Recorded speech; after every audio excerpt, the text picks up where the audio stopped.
సరే అని వాళ్ళు ఆ విధంగా ఓట్లేసి ప్రయత్నం చేశారు. సరే, అది కొన్ని చోట్ల సఫలమైంది, కొన్ని చోట్ల విఫలమైంది. పెద్దపల్లి, నల్గొండ, భువనగిరి, తర్వాత వరంగల్ ఇట్లాంటి ప్రదేశాల్లో వైఫల్యం, కొన్ని చోట్ల కరీంనగర్ ఈ ప్రాంతాల్లో అవకాశం కలిసి వచ్చినట్టు స్పష్టంగా అర్థమైంది. రైట్, నేను మళ్ళీ వస్తాను మీ దగ్గరికి. ఒకసారి మాకు శ్రీనివాస్ జాయిన్ అయ్యారు. జైరాబాద్కి సంబంధించిన డీటెయిల్స్ అందించడానికి. జైరాబాద్ ఇవాళ బీజేపీ చేతులారా పోగొట్టుకున్నట్టుగా కనిపిస్తోంది. అక్కడ ఉన్న క్యాండిడేట్ సెలక్షన్ విషయంలో గతంలోనే ఉన్న విమర్శలను ఎదుర్కొంటున్న వ్యక్తికి, వివాదాస్పద వ్యక్తికి ఇవ్వడం ద్వారా మరొక అంటే నల్గొండ టైప్లోనే ఇది కూడా చేతులారా బీజేపీ పోగొట్టుకుందా అన్న సిచ్యువేషన్ కనిపిస్తోంది. శ్రీనివాస్ గారు, శ్రీనివాస్ ఎట్లా చూడాలి ఇదంతా కూడా? జైరాబాద్ రిజల్ట్ ఎట్లా చూస్తున్నారు?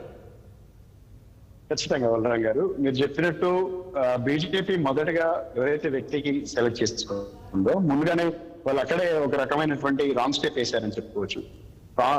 2 సార్లు బీఆర్ఎస్ పార్టీ నుంచి గెలుపొందినటువంటి బీవీ పార్టీలు ప్రజల్లో ఉండకపోవడం, స్థానికంగా ఉన్నటువంటి క్యాడర్ తో కూడా టచ్ లో ఉండకపోగా పార్టీ మారగానే బీజేపీ పార్టీ టికెట్ కట్టబెట్టింది.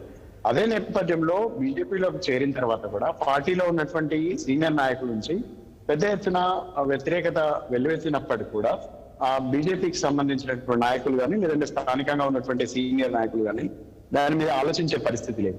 అయితే ఇప్పుడు అటు బీఆర్ఎస్ తరఫు నుంచి కూడా బీఆర్ఎస్ పార్టీ కూడా గాలి అనిల్ కుమార్ కు టికెట్ ఇచ్చింది. అయితే ఆయన స్థానికంగా పటాన్చెరు అంటే మెదక్ పార్లమెంట్ నియోజకవర్గం చెందిన వ్యక్తి అయినప్పటికీ కూడా ఆయన కూడా కాంగ్రెస్ నుంచి రావడంతో పాటు రాగానే ఆయనకు టికెట్ బీఆర్ఎస్ పార్టీ ఇచ్చింది. అయితే ఇటు కాంగ్రెస్ పార్టీ గత కొన్ని రోజులుగా అంటే కొన్ని సంవత్సరాలుగా ఆయన కాంగ్రెస్ పార్టీలోనే ఉన్నారు. సురేష్ గారు గతంలో కూడా నారాయణ టికెట్, ఎమ్మెల్యే టికెట్ ఆయనకి ఇచ్చినప్పటికీ కూడా అది సంజీవ్ రెడ్డికి ఇచ్చి ఎంపీ ఎలక్షన్ లో సపోర్ట్ చేయాలంటూ కూడా ఆయన ఏదైతే కాంగ్రెస్ పార్టీ అధిష్టానం ఇచ్చినటువంటి టికెట్ ని సంజయ్ రెడ్డికి ఇచ్చింది.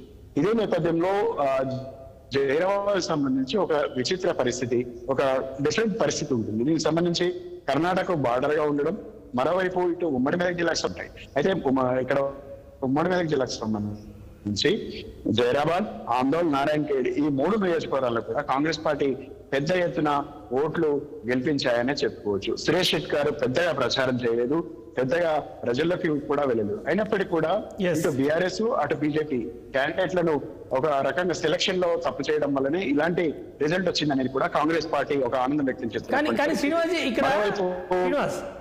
శ్రీనివాస్, ఇక్కడ మహారాష్ట్ర ఇంపాక్ట్ ఉంటుంది. మహారాష్ట్ర ఇంపాక్ట్ తోటి బీజేపీ ఈజీగా గట్టెక్కుతుంది అని చెప్పి అనుకున్నారు. మహారాష్ట్ర వాళ్ళ ఇంపాక్ట్ అంతగా పనిచేయలేదా, లేకపోతే క్యాండిడేట్ మీద వ్యతిరేకత ఎక్కువ పనిచేసిందా? బలం గారు ఇక్కడ 2 అంశాలండి. ఒకటి కర్ణాటక ఇంపాక్ట్ ఉంటుంది, మరొకటి మహారాష్ట్ర.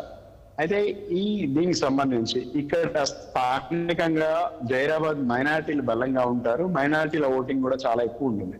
మరోవైపు ఈ 3 స్థానాల్లో కూడా జైరాబాదు, ఆందోళన్, అదేవిధంగా నారాయణఖేడ్ ఈ 3 కూడా కాంగ్రెస్ కి బలమైనటువంటి సీట్లు. ఇక్కడ మొన్న జరిగినటువంటి అసెంబ్లీ ఎన్నికల్లో కూడా మంత్రి దామోదర్ రాజనరసింహ, అదేవిధంగా సంజయ్ రెడ్డి ఇక్కడ నుంచి కాంగ్రెస్ పార్టీ నుంచి గెలుపొందారు.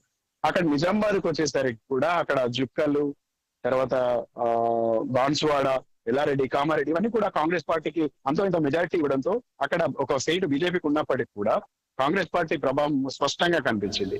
ఇక్కడ స్పష్టంగా చెప్పదలుచుకుంది ఏంటంటే ఇక్కడ మోడీ మానియా ఎక్కడ కనిపించినప్పుడు లీడర్లు లేకపోయినప్పటికీ, క్యాడర్ లేకపోయినప్పటికీ, ప్రజలు స్వతంత్రంగా ఓటేసే పరిస్థితి ఉన్నప్పటికీ కూడా కాంగ్రెస్ ఏదైతే బీజేపీ పార్టీ క్యాండిడేట్ ని కరెక్ట్ గా సెలెక్ట్ చేయకపోవడంతో ఓడిపోయామంటూ కూడా ఇప్పుడు బీజేపీ కార్యకర్తలు ఆవేదన వ్యక్తం చేస్తున్నటువంటి పరిస్థితి మనకు జైరాబాద్ పార్లమెంట్ పరిధిలో కనిపిస్తుంది.